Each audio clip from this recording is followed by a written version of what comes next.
มากินแหนมเนืองเด้อจ้ะอันนั้นลูกสาวเด้อจ้ะลูกสาวกำลังกินแหนมเนืองอยู่เบิ่งผักกันเหรอพี่น้องได้ตั้ง2 จานบักใหญ่สิให้เบิ่งผัก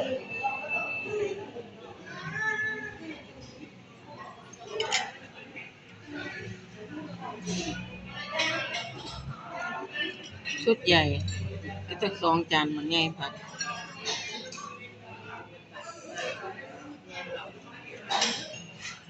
วิธีห่อแหนมเนืองนะคะ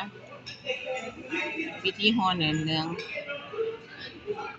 เว้าไทยเว้ากลางเว้าลาวปนกันเด้อจ้ะว่าผู้รับชมมีหลายภาคค่ะแหนมเนืองวิธีของจังหวัดอุดรไปกินหม้องใดมาก็บ่แซ่บเท่าหม้องนี้พี่น้องหรือแล้วแต่ผู้มักคือว่าล่ะเนาะนั่นลูกสาวข้อย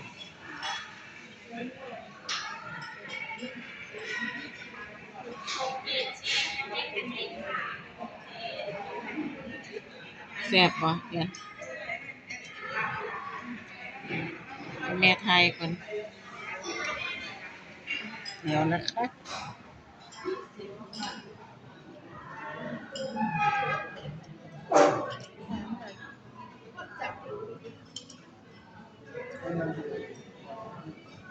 เออตั้งไว้นะคะให้ลูกสาวกิน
ข้อยกินนำเด้อบัดนี้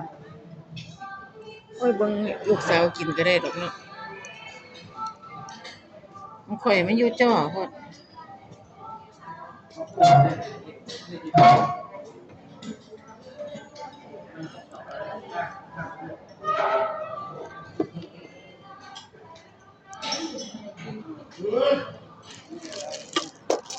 กินก่อนเด้อบัดนี้ข้อยก็สิกินก่อนเด้อนี่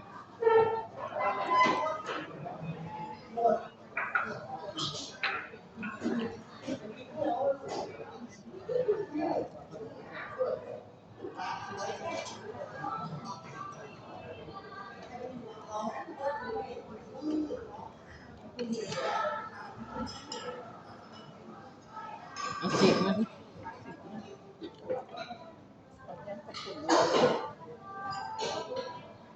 อันนี้แขวโคกบ่ขดบ่ดีกินหยังก็ยาก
ซื้อหยังไปเรากินเด้อเขา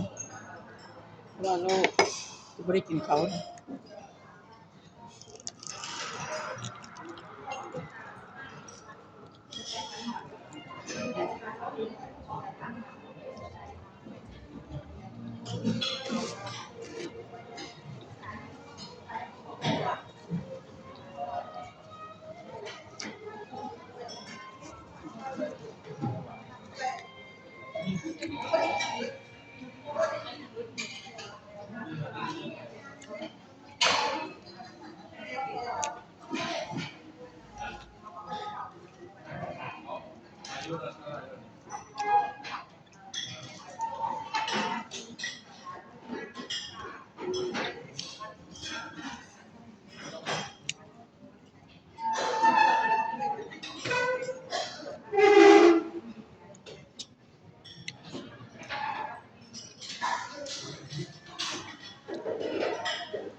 คลิปนี้ไว้ส่ำนี้แล้วจ้ะ